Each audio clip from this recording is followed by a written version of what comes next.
Welcome back, fellas. We are back with another fantasy football video, and today's gonna be kind of a favorite of mine. And that sounds weird because it's gonna be negative. And I'm going to basically go through each round of fantasy football drafts, maybe about 10 rounds or so, and tell you the guys that I'm typically avoiding in that round. So some rounds may have 0 or 1, maybe 2 guys.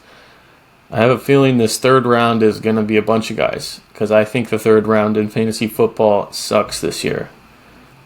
Well, we'll get there when we get there. So, yeah, let's just hop straight into it, right? So, we're going to go into round 1, and I am not going to do it here. I cannot sit here with a straight face and really try to push for one of these guys to be a bad pick. I think this is one of the deepest rounds in fantasy football of round 1 that we've seen in a while. Last year before, I was able to kind of sniff somebody out. You know, maybe they're a little overvalued. So I've propped up this. By the way, this is all sleeper PPR ADP. So I think you can maybe make a case for Ashton Genty being a little bit too high, maybe a solid second round pick. But I'm not going to sit here and make a negative case for him, man. You can sit here and say, oh, bad offensive line, blah, blah, blah, drafted at his ceiling. I would understand that. I wouldn't have too much argument, but the guy is talented as hell. He's going to be an absolute – he's probably going to be top 5 in touches among the running back position, something like that. Not a guy that I'm fading or not excited to draft. So I'm going to skip the first round. Second round, let's see what we got here. This is another kind of tough one, so we'll go from top to bottom. McCaffrey, surprised to see him in the second round here. He's a first-round guy. I usually love Brian Thomas, Achane. A.J. Brown's a nice safe guy. Drake London, I love Drake London. Jacob safe. So I'm going to talk about 3 guys very briefly, but I'm not fading any of them. So the third guy you could maybe make a case for is Brock Bowers. I disagree. So maybe I'm not going to talk about him too much. This sounds stupid, but I can definitely understand him just not possibly being worth the value. Because would we be surprised if he was the tight end 3, half a point or maybe a full point behind like a Trey McBride, George Kittle? I wouldn't be surprised. It's just a very expensive draft pick that kind of has to be the tight end 1 by a decent size margin to pan out, I think. So, but I don't have a problem with Brock Bowers. It's very hard to convince myself not to take him. So he's fine. I can understand Bucky maybe being drafted ahead of where he finished last year, but I think he's an easy click at that 20 spot.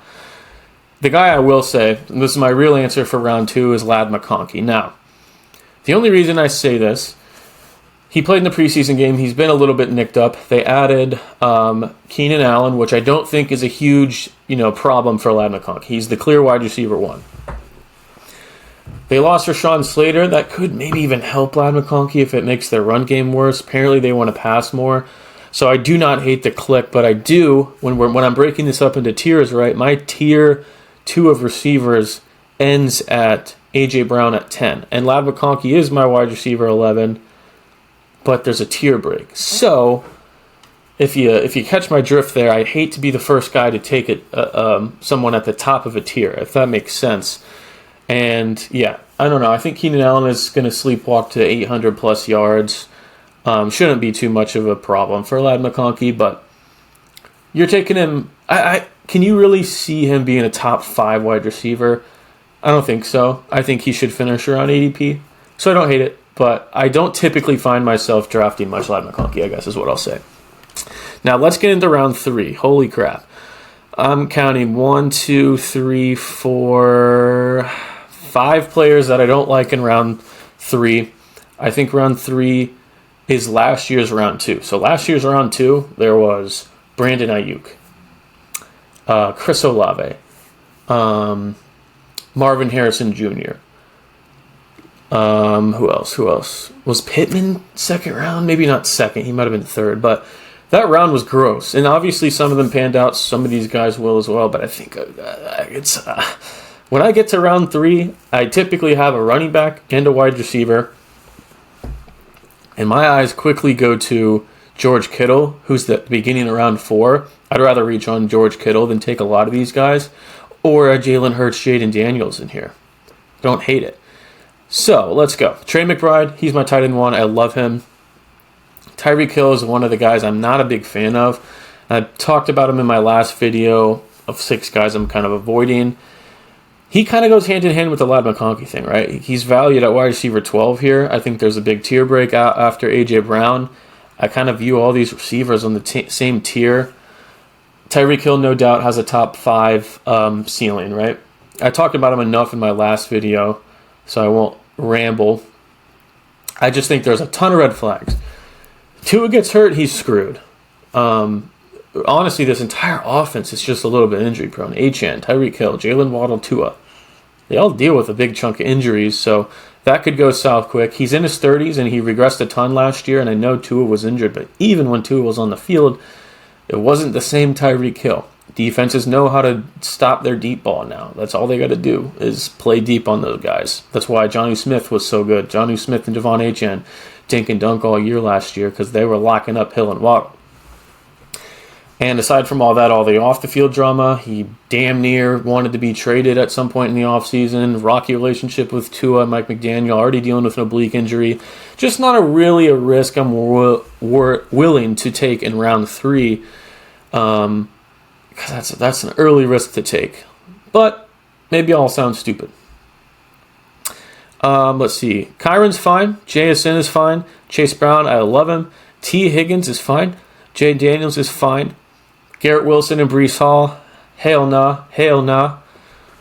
I'll kind of give a quick spiel. I think I talked about at least one of these guys in my last videos. Garrett Wilson, wide receiver 14 ADP. That's terrible to me. He's been wide receiver 32, wide receiver 30, and wide receiver 18 in points per games over the past 3 years.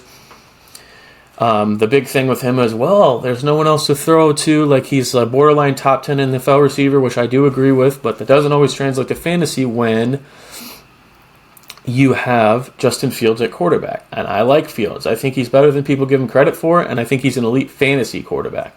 But the passing volume is going to be brutal. His Vegas lines are 2,200 yards and 16 touchdowns or something like that. By far the lowest in the NFL. And those are his career highs. Was like low 2000s and 16 touchdowns, maybe 17 in Chicago in his full season career high.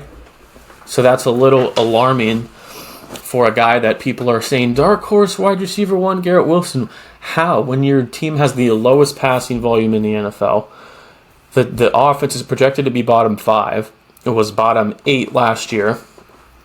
And the targets, again, he was 4th in targets last season and was, I can't remember where he finished, like borderline top 12 receiver overall, but wide receiver 18 in points per game with being 4th in targets. So I get it, the targets are going to be beautiful probably, but how quality are the targets? How often is he getting targeted when the volume isn't there? The target share, no doubt, is going to be elite, but there's red flags there. Breece Hall, same thing with the bottom 5 scoring offense. Do not ignore Braylon Allen hype. It is for real.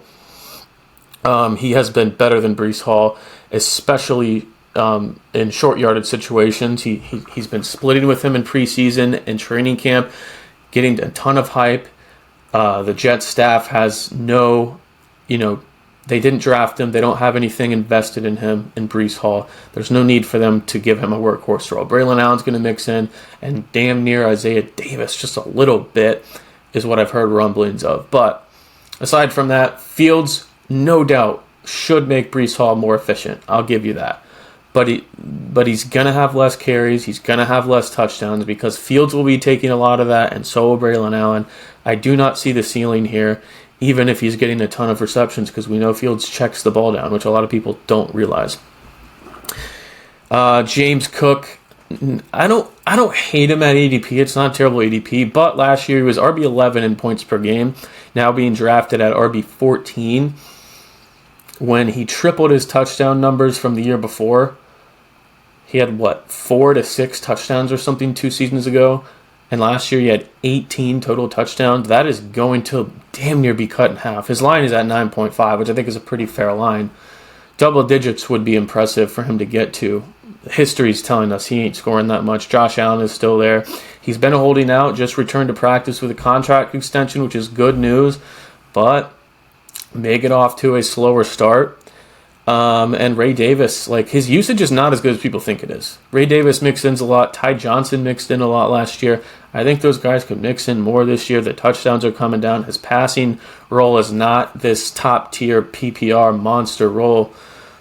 I just sniff regression here. So it is hard for me to get excited about drafting him here when I'm thinking in my head, I don't think he's going to quite be as good. I'm trying to look for guys I think can beat their ADP, if that makes sense.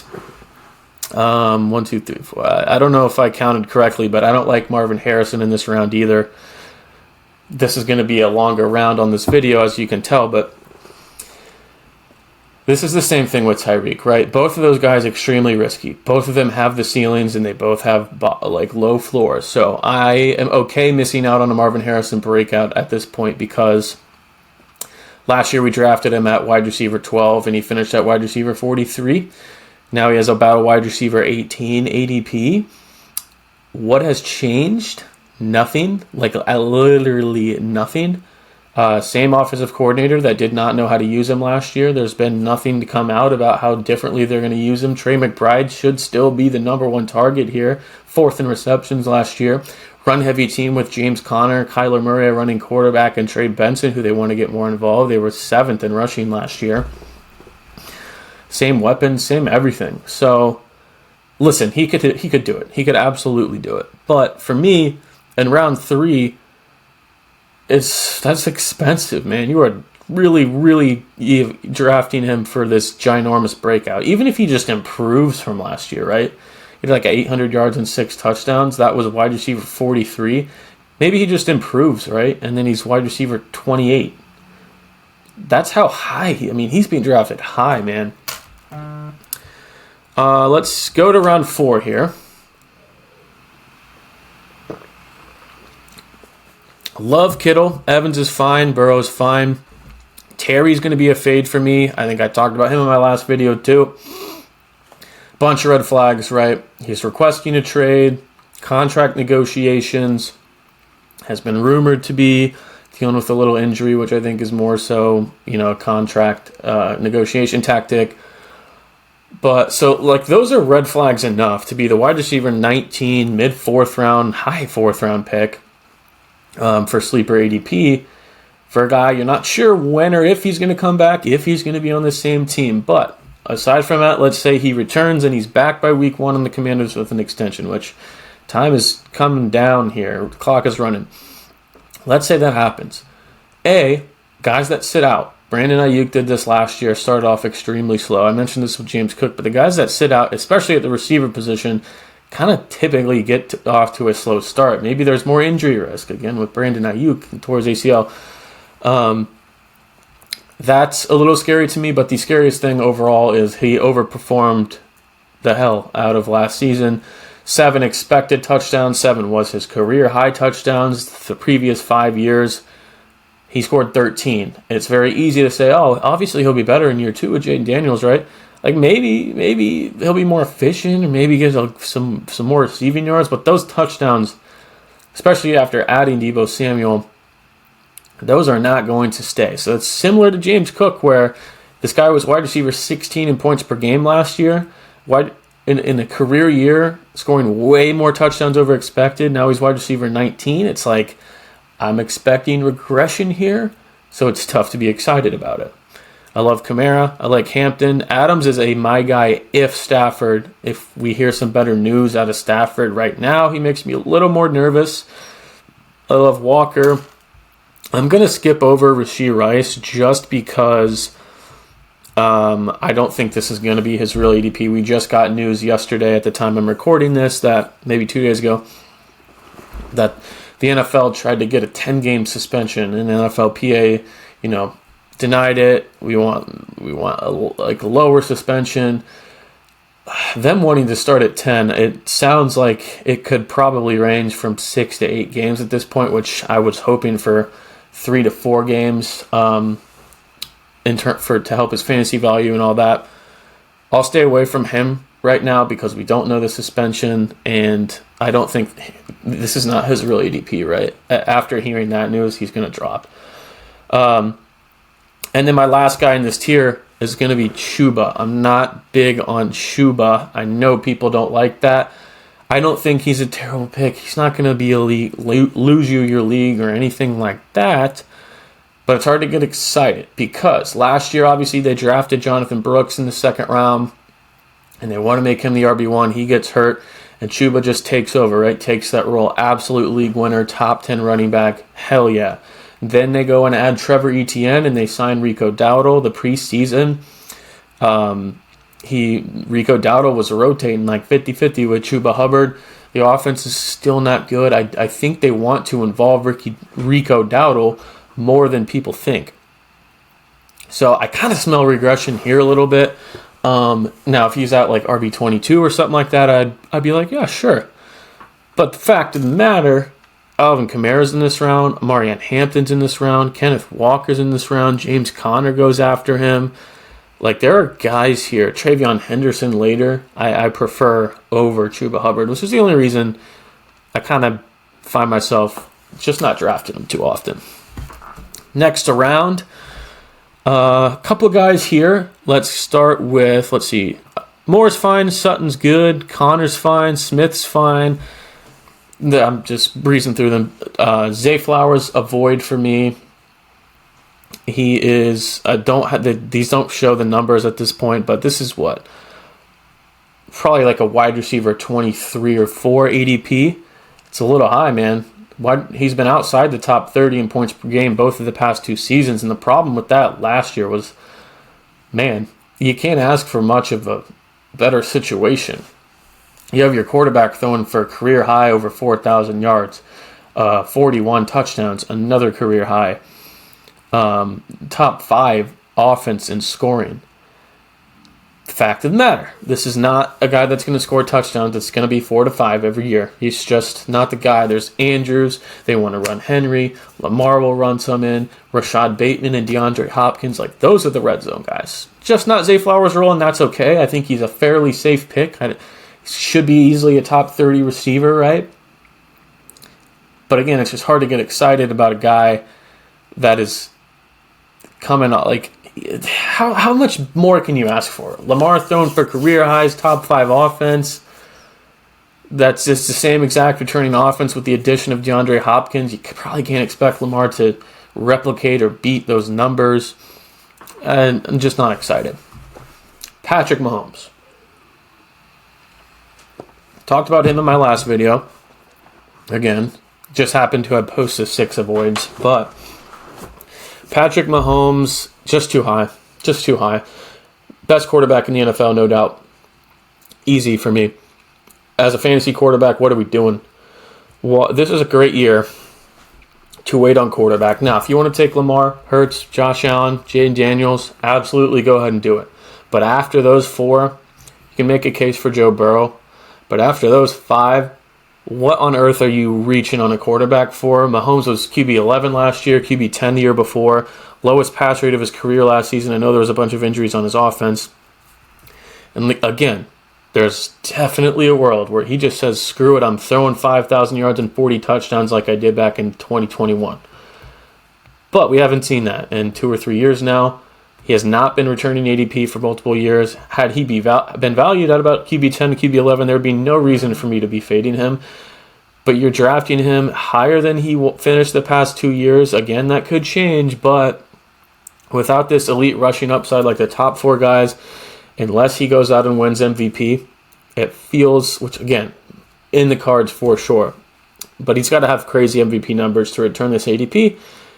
I just find myself wanting to wait on Dak Prescott, Brock Purdy, Justin Fields, Bo Nix, Jared Goff. Like, these guys can replicate the numbers Mahomes is going to put up. And last year is proof. So there's no point in that for me. Lastly, Xavier Worthy would be on here. But again, I'm going to hold off because if Rashee Rice is missing 8 games, 10 games, something like that, then I will not be fading Xavier Worthy. If Rashee Rice is out for 4 games or something, I will be. No really reason to comment on it until we get a Rashee Rice thing, because I'll look like an idiot if I said fade Xavier Worthy and then he's the wide receiver 1 for their team for half the year, So next round, what is this? Round 6, I think. This is a pretty good round. So let's go tetmcmillan, love him. RJ Harvey, fine pick. Pacheco, Travis Hunter, Travion Henderson, Travis Kelce, Baker Mayfield, Jalen Waddle, Aaron Jones, Chris Olave, Swift, Judy Nix. I really feel there's only one guy I hate here. Could probably make a negative case for some of them, but I'm not typically avoiding. I'll say this. Chris Olave is an honorable mention. I know. He was the wide receiver 12 in ADP last year. Massively disappointed because of concussion after concussion. It's just really hard to trust the health. I understand he's being drafted probably at his floor. He gets a healthy season. He should smash the ADP whether he has shitty quarterbacks or not. Man, he already got hurt in preseason. It's just a tough click for me when there's guys with more upside, I feel like. But number 1 in this round, I do not draft Travis Kelce. Don't do it. I don't care how long Rashee Rice is out. Obviously, that matters. That maybe will change my mind on how heavily I'm fading him. But either way, I've made it known in my videos that if you don't get a Kittle, Bowers, or McBride, don't bother wasting your time drafting a tight end until you get to the range of Evan Engram, David Njoku, Tyler Warren, Colston Loveland, Tucker Kraft. I don't get reaching on these other guys that are going to have the exact same similar production in terms of points per game, in my opinion. Kelce has regressed heavily for 2 years in a row now. Last year was rough. Technically still finished as a top 5 or 6 tight end in terms of fantasy points per game. But, Njoku outperformed him in points per game last year, and he's tight end 10. Engram has been tight end 2 seasons ago. Last year was just injured. He has an elite role in a good offense now. I just think I prefer other tight ends in the first place, but even if I didn't, I would just be on the board. I'm like, what is the point? I know if I need a tight end, I can get similar production with Engram and other guys. But aside from that, he was ass with Rashee Rice on the field last year. Under 3 catches a game, under 25 yards per game. So if Rice is on the field, they continually save him for the playoffs. He's been ass in the last 2 years of fantasy playoff because they just want to save him, and that's fine. Reed has been vocal about that. He said something like, Travis thinks he's, still in his prime, not that wording, thinks he's young. I know he's old. I know I need to preserve him if I can, stuff like that. And aside from that, lowest pass rate last year of Mahomes' career. When or if Rice is on the field, Xavier Worthy, Pacheco's back. This is a fairly crowded offense. So I just don't think he's going to have that elite role anymore. I actually will mention Baker Mayfield here too. Same reason as Mahomes. It's really tough for me to say fade Baker Mayfield. He's not going to be good this year because I love Baker. I have 2 jerseys. I have a Browns jersey and a Bucs jersey of him. He's got phenomenal weapons, probably the best set of weapons in the NFL. Will I be shocked if he goes out there, finishes as a top 5 or 6 quarterback? Absolutely not. But it's all about finding the value. It feels like you're drafting him kind of at his ceiling at this QB7 ADP. Would you be surprised if Dak Prescott had better passing numbers than Baker? I would not. I'd say the same for Jared Goff. Then you can look at Kyler or Justin Fields, even Drake May, those guys with rushing upside. Would you also be shocked if he finished as QB 10 or 11? He had career highs all across the board. Passing yards, rushing yards, passer rating, QBR, passing touchdowns. 13 more than his previous career high. Liam Cohen's gone. I'm not going to sit here and tell you he doesn't have a good enough situation, because he does, and he can do it. But he's got to replicate career highs to return this ADP. So it just makes it a tough click. I hope he proves me wrong. I hope he's a top 4 quarterback or something. He was last year, right? Just not an investment I find myself wanting to make. What's this one? Round 8, I think. Let's see. I'm looking for bad picks here. I kind of like this round. I don't find myself taking much Quinshawn just because of that situation. Love Nix, Ridley, Addison. I could make the same argument I made for Kelsey with Mark Andrews.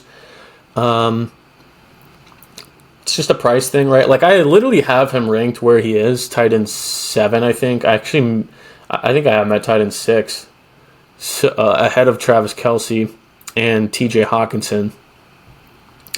Just because he's in a good offense, right? Like, it sounds like I'm like contradicting myself here, but I'm just sticking to my strategy of why do I want to take Mark Andrews here when I can take a breakout in Rome Odunze or a bounce back in Calvin Ridley.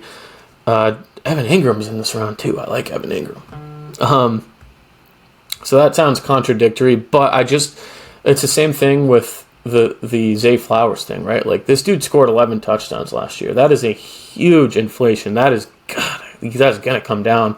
Even when with likely out, he's gonna be back. They want to run the ball in the red zone. They got options in Bateman and Hopkins. 11 touchdowns is a lot to replicate. So, and he was a complete touchdown or bust. He hasn't had more than 80 plus receiving yards in a game since 2022. He hasn't had a 100-yard game in the past 2 seasons. It's okay. You don't need that out of a tight end. But just not excited about the price here. Again, when there's David Njoku and these phenomenal rookies later. But I would say everyone in this round, everyone else I'm cool with.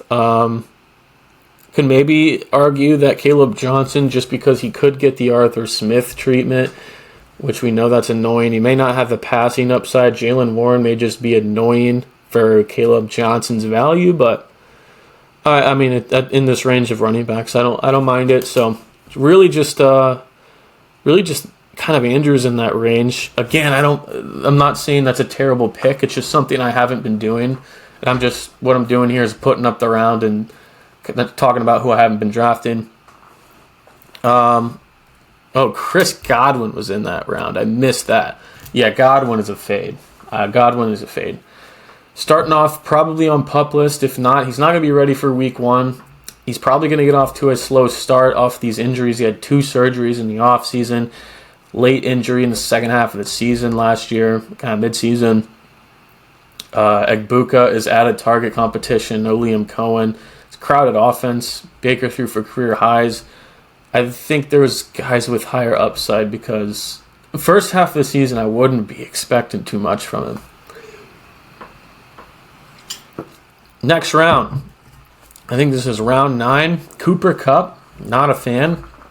Talked about him last video. It's pretty simple for me. I'm okay with being wrong. I think he's kind of washed. Maybe even not washed, but the dude can't stay healthy. And hopefully I sound like an idiot, right? Hopefully he plays 17 games next year and smashes this ADP. Doesn't look washed at all. I'm not going to spend my round 9 pick on a guy that's 32 years old. He left a top 5 quarterback for Sam Darnold. He left a top 10 offense for, I don't know where you guys rank Seattle. Definitely not in the top half of the league, in my opinion. It's a very run-heavy offense as well. Would you be surprised if Darnold went out there and wasn't the same of Minnesota? They benched him, and you got Drew Lock or Jalen Milroe. Like, murky QB situation, I think. Again, 32 years old. He played 12 games last year, 12 games the year before, and 9 games the year before. Hell of a lot of lower body injuries. I'm looking for upside here, not a 32-year-old in a worse offense that can't stay healthy. I'm looking for Emeka Egbuka, Ricky Pearsall, Matthew Golden, upside at other positions like Tyler Warren. I'm staying away from him. Shakir as well. Similar reasoning with the upside. I think he's a pretty safe bet to probably finish around this ADP, but am I going to be excited about drafting the wide receiver 44 or whatever he is, and he finishes the wide receiver 39? I'm not going to be too excited about that. I don't think he can finish as a top 36, top 30 receiver or anything. Also dealing with a high ankle sprain. Allen spreads the ball out. They don't have an elite weapon. Shakir is very solid. Is a very solid pass-catching option, but nothing to get excited about at all for me. And then that's probably everyone I hate in that round. We'll do one more round. Round 10. Let's go. Cam Scatteraboo is kind of a tough click for me. I got a couple in this round. He's dealing with injury, and in my opinion, I kind of flipped on this. I wasn't like a huge Scadaboo guy earlier in the summer, but I did kind of see the vision of this could be 50-50. Scadaboo could probably overtake this at some point, but they're both fourth-round draft picks. I think people are overlooking, like, oh, Tyrone was just a fourth-round draft pick that, walked into a shitty situation with just Singletary to pass up, which I get, but Tracy was good for fantasy, man. He was a top 24 running back, PPR machine. He is a converted wide receiver from Purdue. I think Tracy, especially if he can fix the fumbling issues, which is a very fixable issue, I think he's going to be the guy. Scadaboo's already dealing with like a hamstring injury or something. Just not what you want to see out of a rookie that's trying to find a role in the offense. It may take longer than we expect. I do think he has his own form of pass catching upside, but I don't really know if I'm excited to take a rookie that should probably start off slow, that doesn't have a guaranteed role, that's better than 50-50. Maybe a breakout in the second half of the season or something, but not too excited about that click. And then Javonte Williams, I don't know what the hell he's doing in this round. I think that's a shit pick. This is, again, I'll just touch on the upside. What are you doing thinking Javonte Williams is going to be a league winner? You're looking for league winners here. I mean, looking at this round, there's Pearsall, there's Ibuka, Josh Downs, Colston Loveland, Brock Purdy's a solid pick. Like, these guys can smash their ADPs.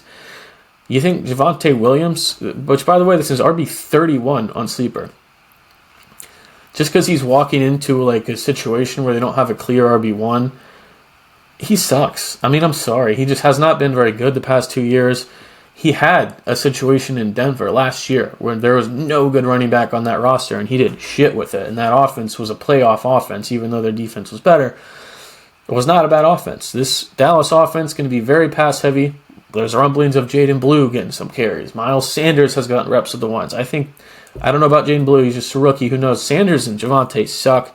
Neither one of them are going to be these league winners. This just gives me Zach Moss and Zamir White vibes. Why were people drafting them? Because they were supposed to be the clear RB1 in their offense. And in Zach Moss's case, he should be the RB1 in this elite offense. Like, there's no talent there. What are we talking about? Like, I just don't get it. I don't get the Javonte Williams, like, complete waste of a draft pick. There's a guy, Jordan Mason, sitting one spot behind him that could easily be a league winner if Jones were to go down, or if he's just straight up the better back and a better offense. Avoid Javonte. So that's gonna wrap that up. I'm going to sit here and do the best picks by round next, and that'll be out Friday, I think. This is coming out Wednesday. Please leave a like, subscribe if you enjoyed this. I judge what content I need to do next based on, likes and comments and stuff, what you guys want more of. And I will have to give out a shout out to Chalkboard and Sleeper and Underdog. Listen, Underdog will give you $1,000 if you join, up to $1,000 depending on what you deposit. But if you join with the code FORTUNE, you get a ton of free money and a free half-yard pick for week 1.